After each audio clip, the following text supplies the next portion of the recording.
호스피스 병동에서 이 삶에 지친 여정의 마지막을 함께하면서 평안과 쉼과 위로가 되어주시는 분의 이야기를 지난주에 이어서 오늘 함께 다시 들어보겠습니다.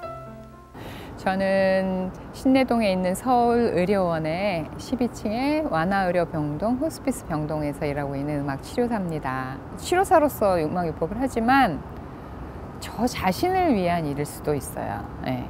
정말 그렇게 네가 품위 있게 죽을 준비가 돼?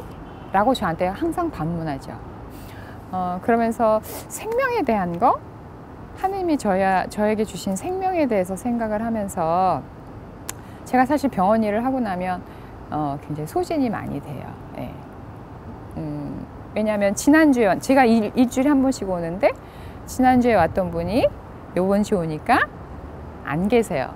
그러니까 돌아가셨다는 뜻이잖아요. 그럴 때 굉장히 그 순간을 제가 또 견뎌내기가 사실은 힘들어요.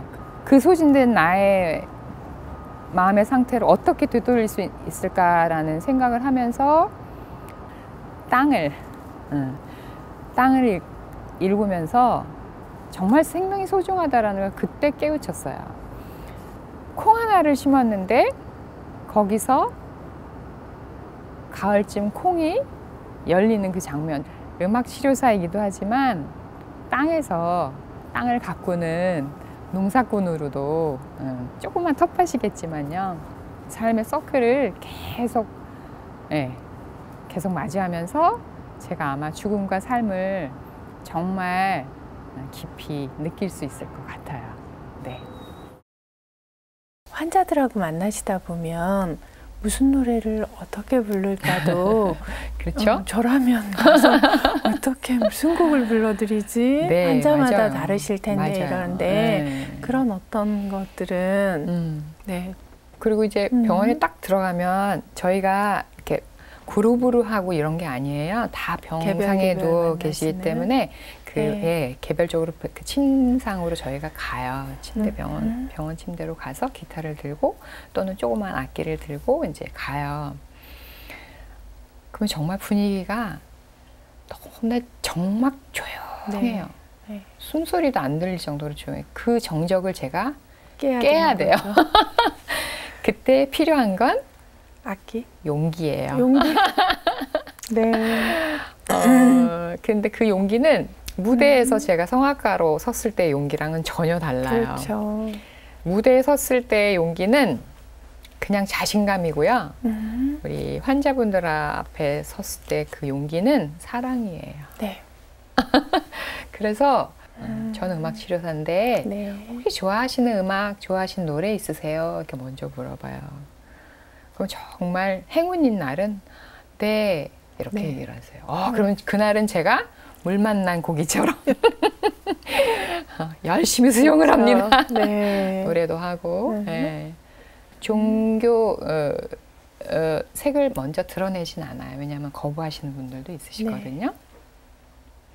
그래서 이제 얘기하다가 혹시 종교가 있으세요? 이렇게 여쭤보면 네, 저 가톨릭이에요 하면 뭔가 더 많이 만나는 게 행복한 순간이 또 와요. 좀 더 깊어질 것 네, 같아요. 굉장히 더 금방 가까워지는 것 같고 그래서 저는 마리아입니다. 누구입니다.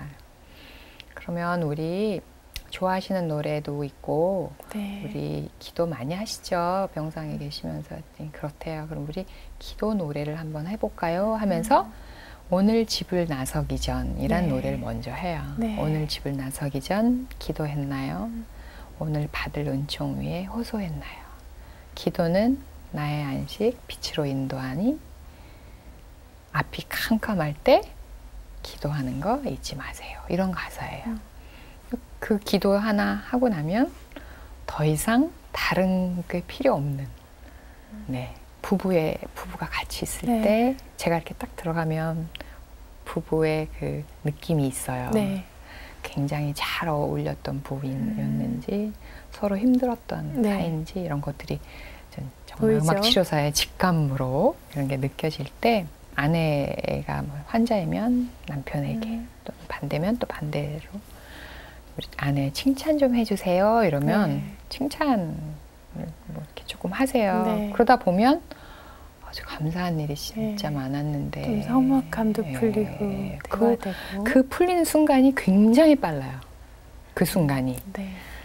그때 노래 힘이 정말 느껴지는 거예요.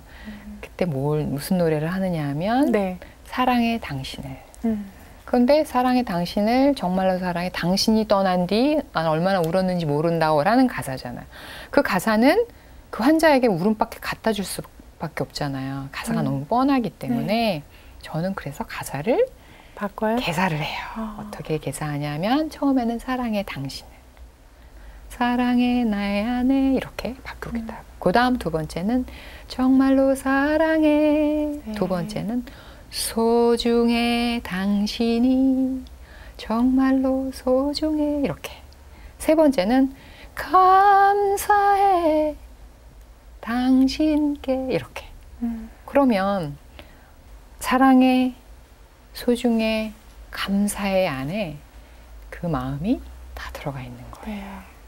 하고 싶었던 얘기였을지도 모르는데 하지 못했던 게 소중해 라는 말이 들어가고, 그럼에도 불구하고 여보 너무 감사해, 나 그 말 못했었어, 그런데 노래로 해 라는, 그래서 그 노래를 하는 동안 노래를 잊지 못하세요.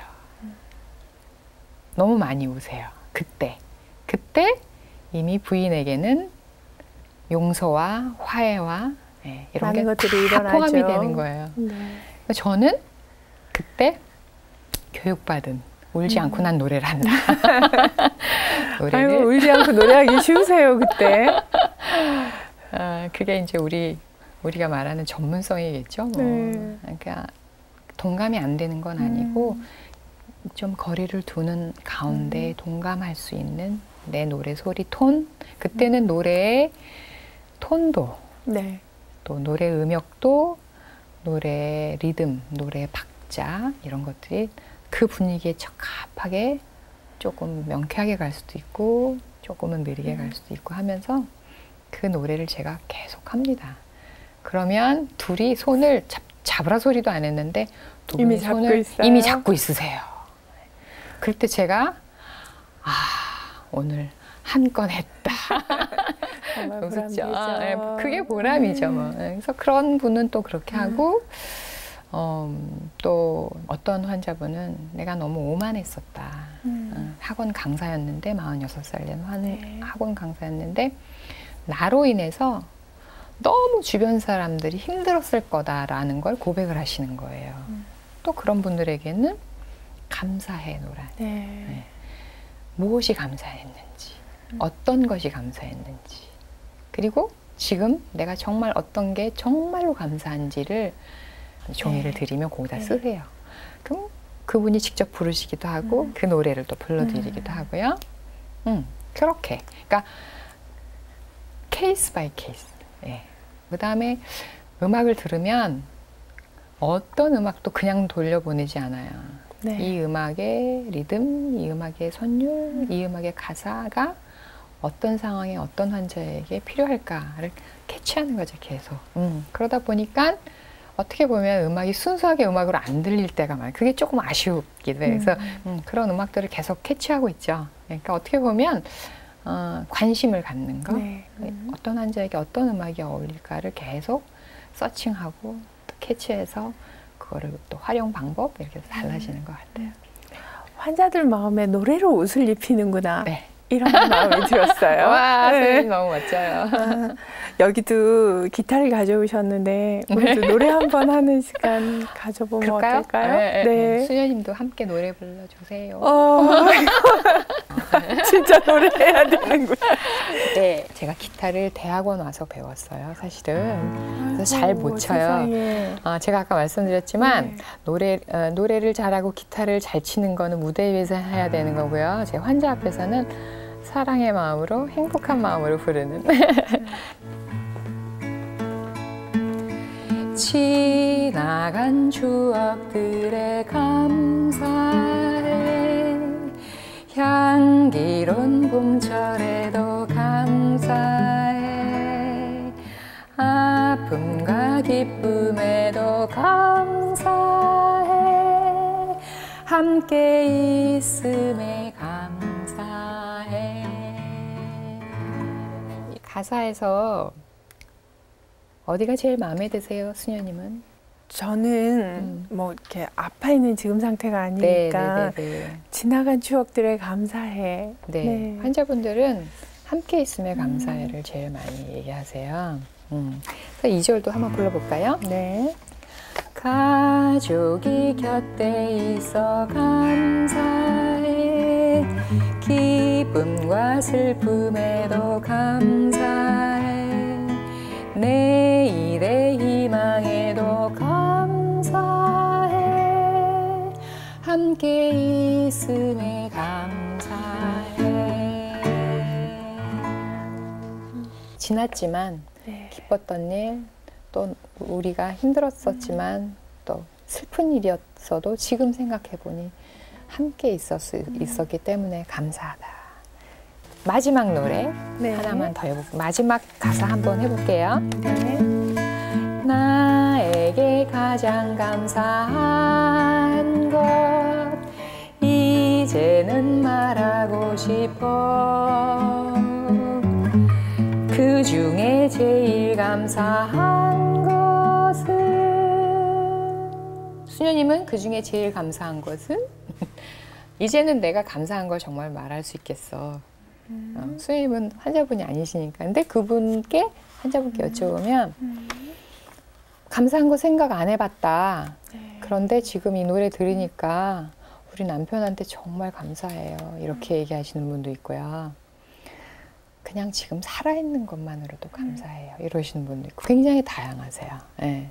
그리고 아들에게 정말 감사하다고 얘기하고 싶다고. 그러면 그분에게는 그 중에 제일 감사한 것은 아들에게 감사해. 이러면 아들이 옆에 있었다. 네. 그런 상황이면 어떨까요? 아들이? 눈물 나죠. 네, 그래서 이렇게 감사의 노래를 제일 많이 불러요. 네. 네. 이런 장면이 그 병실 안에서 이루어진다면 환자 당사자에게도 위로와 힘이겠지만 함께 있는 가족들도 네. 치유되는 네. 사실 그 환자를 지켜보면서 자기 감정이나 어떤 아픔들을 내어놓을 수조차 없잖아요. 맞아요. 의연해야 되는 맞아요. 상황에서 그들도 위로받고 싶을 텐데 네. 보호자분들께 지금 제일 뭐가 힘드세요 하면 내 아들 앞에서, 내 딸 앞에서, 내 남편 앞에서 아니면 내 부인 앞에서 울 수가 없다. 그래서 구석 정말 어디 구석에 방 하나에 들어가서 목 놓아서 펑펑 울어보고 싶다. 이렇게 얘기하세요. 저도 동생이 그 정말 한 6개월을 사경을 헤매게 아픈 적이 있어요. 병실을 낮에는 지키고 그 동생 앞에서 눈물을 보일 수가 없는 거예요. 그쵸. 고열에 펄펄이고 막 이래서 그럼요. 의식도 없는데 네. 의사는 오늘 내일을 얘기하는데 저는 그 동생이 의식이 없다 그래도 어떤 눈물이나 한숨도 거기서 모일 수가 없는 거예요. 맞아요. 그러니까 동생이 다 잠들고 사람들도 다 오가지 않을 때 그 병원 이제 휴가 때 동생을 병간호를 했는데 그 병원 복도에 그 층계하고 이렇게 붙어 있는 층계에 나가서 또 수도복을 입고 혼자 울 수 있는 안전한 공간이 없더라고요. 그래서 그 계단 끝에서 앉아서 막 이렇게 컴컴하니까 제가 누군지도 잘 안 보일 거고 그때 이렇게 많이 울었던 기억이 나요. 정말 가족 되는 입장에서는 환자 앞에서 감정을 내보일 수가 없어요. 약해질까봐.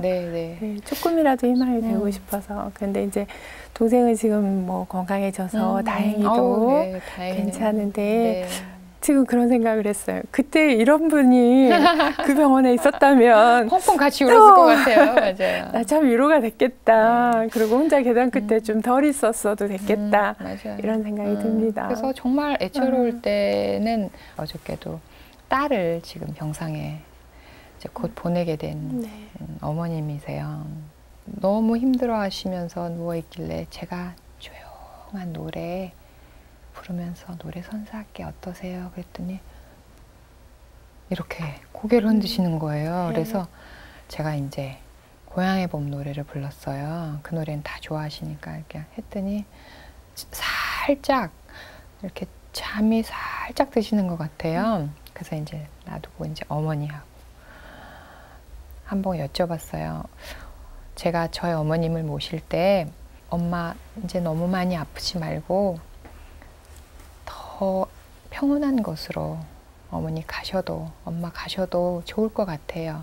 저도 행복하게 보내드릴 수 있을 것 같고 엄마도 거기 가면 이제 아픔도 없고 근심 걱정도 없어요. 거기 이제 치매도 없어요. 저는 그 치매가 너무 힘들었기 때문에 그랬더니 엄마도 이렇게 고개를 네, 그러셨어요.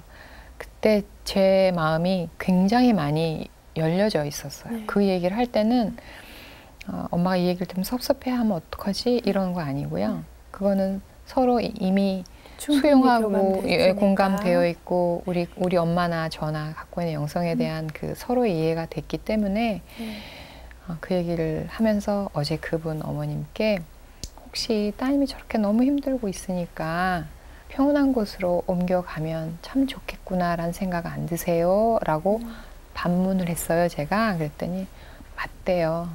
그 이야기를 그저께 했대요. 네. 굉장히 훌륭하신 거죠. 그래서 조용히 정말 조용한 나무처럼 미동도 없는 이파리도 흔들리지 않는 그런 나무처럼 조용히 지키고 계시더라고요. 사실 그래서 좀 항상 떨려요, 들어가기 전에는. 그렇지만 환자분을 보고 손을 만지고 인사를 나누면서 아, 내가 걱정했던 것도 바로 나를 드러내 보이기 위한 어떤 교만이 아니었나 이런 생각. 정말 이 시간에 우리가 어떤 시간으로 서로 기쁨을 맛볼 수 있을지 그거면 될 걸 내가 괜히 무슨 걱정을 하고 들어가지? 근데 매번 그래요. 매번. 그 설렘은 뭐냐면 이분이 그 시간을 통해서 그분에게 돌아가실 때까지 잊혀지지 않을 시간이 될 수도 있다라는 그 소명감 또는 사명감 그런 게 또 저한테는 자리 잡고 있는 것 같아요. 그래서 좀 설레요. 내가 아는 만큼밖에 모른다는 거지, 이 세상이. 예. 내가 보고 아는 만큼밖에 그 세상은 안 보여요. 그러니까 제가 느끼는 그 설레임이라는 말을 다른 사람들은 절대 이해할 수 없을 거예요. 예. 그러니까 어떻게 보면 그냥 저하고의 어떤 고독한 싸움이라기보다도 고독한 어떻게 보면은 소명감인 것 같아요. 하나님이 저를 그렇게 노래를 어렸을 때도 노래해서 음악대학 가서 유학까지 갔다 왔는데 이 일을 지금 하고 있는 지금 현재로 저를 보면 이 길을 오게 하시기 위해서 그 많은 시간을 저를 트레이닝 시키셨나? 이런 생각이 들어요. 자, 남들은 너 참 어렵게 산다 네. 이러는데 나는 설레인다. 굉장히 상반되죠. 호스피스 환자들에게 가까이서 지켜보시면서 가장 필요한 건 무엇이라고 생각이 되셔요? 그러니까 그 환자분들 입장에서요. 네. 같이 있어주는 거. 함께 있어주는 네. 거. 아까 노랫말처럼. 네. 내가 노래 불러줘도 돼요. 이렇게 하면 네. 그게 또 끄덕 못하시는 정도의 분들이라면 제가 그냥 불러드려요. 네. 그 좋아하셨던 노래들이 있거든요. 그러니까 그 상황까지 가기 전까지 저랑 만났던 분들이니까 그때 이제 그분이 좋아했던 노래들을 다 조용히 불러드리죠. 근데 가장 힘든 건 홀로 계실 수 있는 방도 있지만 보통 4개의 베드가 있어요. 같이. 네, 네. 서울의료원은 어떤 분은 정말 어떤 소리도 다 소음으로 들리는 상황이 있으세요. 네, 민감한 그런데 옆에 분은 하고 싶어 하실 네. 때 그때가 제일 안타까워요. 그때는 제가 기타 없이 저는 정말 제가 감사하는 것 중에 하나가 내 목소리로 노래할 수 있는 거예요. 그리고 목소리가 악기도 될 것 같아요. 네. 그래서 목소리로 조용히 그분 귀에다 대고 네. 옆에 분한테 방해가 안 되게. 근데 제가 이렇게 부르고 나잖아요. 그래서 인사하고 나오면 그분이 더 크게 부르시지 그러셨어요. 이런 분도 계시고 또 의식이 없는 분은 그냥 그래서 정말 제가 노래를 막상 무대에서 부를 땐 내가 노래 부르는 거에 대해서 정작 감사하다는 생각 별로 못했었어요. 네. 잘해야 된다는 아까 그 얘기처럼 그 강박관념 때문에 항상 힘들었는데 음악 치료를 하면서 하느님 제가 정말 노래를 할 수 있는 거 그리고 저희가 이렇게 편안한 목소리라고들 네. 얘기를 하세요. 네. 그래서 편안한 목소리를 주신 거 정말 감사드립니다. 네. 열심히 일하겠습니다. 이렇게 얘기하죠. 그래서 그때는 기타도 내려놓고 네. 온전히 제 목소리로 그 노래를 하면 제가 너무 기뻐요. 하고 나면. 그분도 기뻐했을 거지만 제가 너무 사실은 네. 감사하고 기쁘죠. 네. 설레임의 원천이 여기 있겠구나. 그냥 들었을 때는 도대체 뭐가 설레인다는 걸까 하겠지만 네, 많이 포함되죠? 네, 어려움의 과정들을 통해서 이렇게 접목이 되면 나는 그 기쁨 때문에 그 힘든 상황을 만나도 설레일 수 있겠구나 네. 이렇게 이해가 맞아요. 되는데요. 네, 네, 네. 그런 힘든 장면들에서 나는 나를 어떻게 또 위로하고 치유할 것인가. 사실 죽음을 동반하는 일은 네, 나 자체도 트라우마가 참 커지는 일인데 맞아요. 그걸 어떻게 견뎌갈 것인가. 과제처럼 매번 과제죠. 있을 거예요. 네. 그 과제는 어떻게 해결하십니까? 저도 많이 찾았어요. 네. 많이 찾고 여행도 가보기도 하고 한 2주일 정도 쉬겠다고 쉬어보기도 하고 네. 어떻게 보면은 글쎄라고 얘기할지 모르지만 저는 사실은 땅에서 찾았어요. 땅? 땅. 네. 저는 정말 서울에서 태어나서 서울 아이로 네. 50년을 52, 3년을 자라와서 네. 누가 화분을 줘도 다 죽였어요. 그러니까 돌보질 않았던 네. 거죠. 나 돌보기에 너무 급급해서. 네.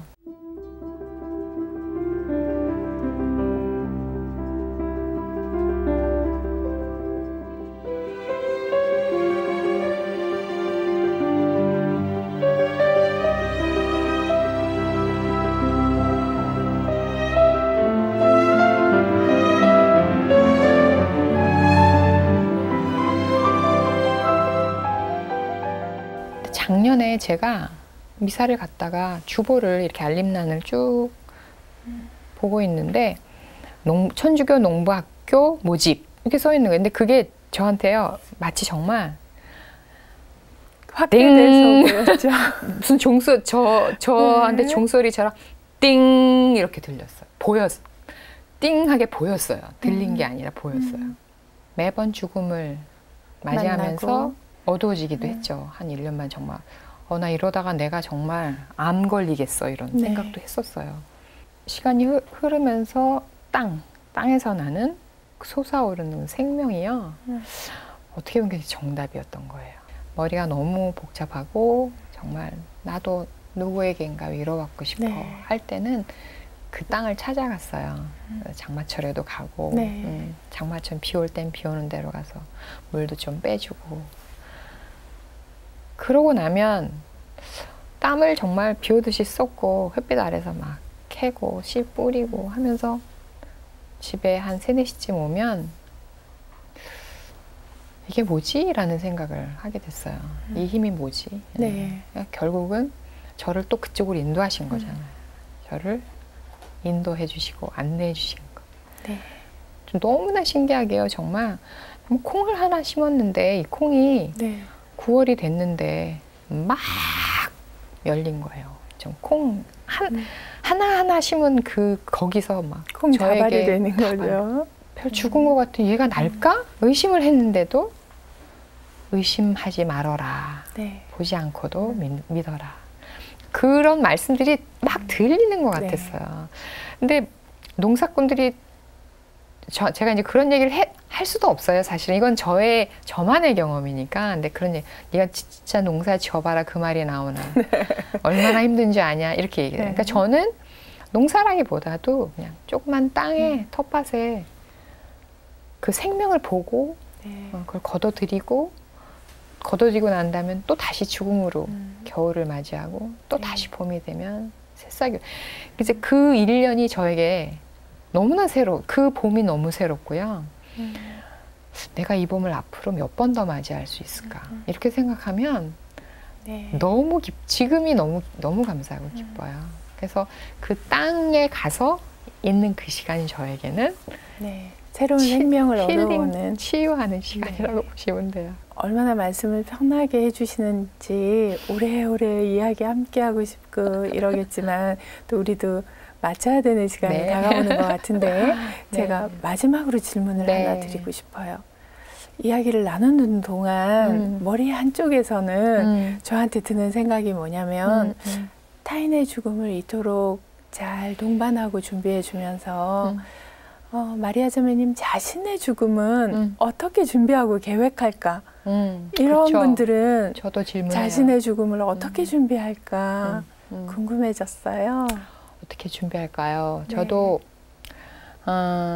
제가 그 환자분들에게 항상 그런 얘기를 해요. 우리 아름답게 죽는 연습해요. 그 소통이 되는 환자분들에게는 그런 어떻게 해야 아름다운 죽음이 될까요? 저도 아직 거기까지는 생각을 안 해봤어요, 솔직히. 그런데 단 하나, 내가 불필요한 연명치료는 나는 하지 않는다라는 거를 제가 사실은 글로도 써놨습니다. 내가 곡기를 못 받아들일 때는 주지 말아라. 그러니까 그런 준비를 차근차근 생각을 하고 있어요. 그리고 저는 아들만 둘이에요. 쌍둥이 아들이에요. 그 남편한테도 가끔 여보 내가 갑자기 죽게 되거든. 뭐 어디엔 뭐가 있고 이렇게 얘기를 해놔요. 그러면 뭐 자꾸 죽는 얘기를 해. 그러나 저는 죽음을 가까이 내가 생각하고 있을 때 나의 삶의 태도는 반드시 바뀌고 그리고 우리 가족을 생각하는 마음도 달라지거든요. 그리고 저에 대한 욕심도 버리게 되고 그래서 나를 위해서 하는 거야 그런 얘기를 해요. 나를 위해서 하는 거야. 그리고 난 당신을 위해서도 생각하고 있어. 그런 얘기를 아주 쉽게 이야기하거든요. 많은 사람들이 삶의 자기 철학들은 어떻게 할 건가를 갖고 있지만 그토록 치열하게 살아온 삶을 마무리하는 죽음에 대한 철학은 많이 갖고 있지 않은 것 같아요. 근데 오늘 이런 이야기들을 통해서 우리가 삶이 얼마나 소중하고 또 죽음은 또 어떻게 준비해 가야 하는지 함께 나눠주셔서 감사합니다. 삶이 더욱 소중해질 것 같아요. 나를 정리하는 시간으로 저를 봐주셨으면 감사하겠습니다. 감사합니다.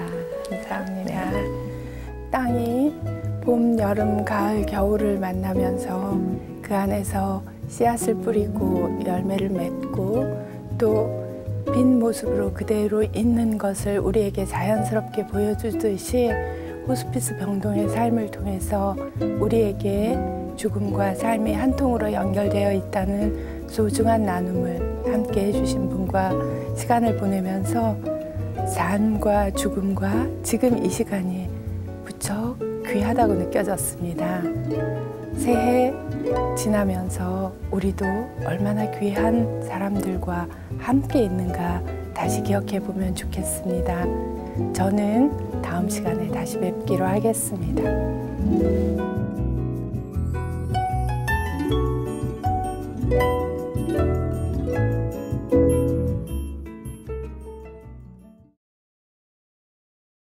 PBC 평화방송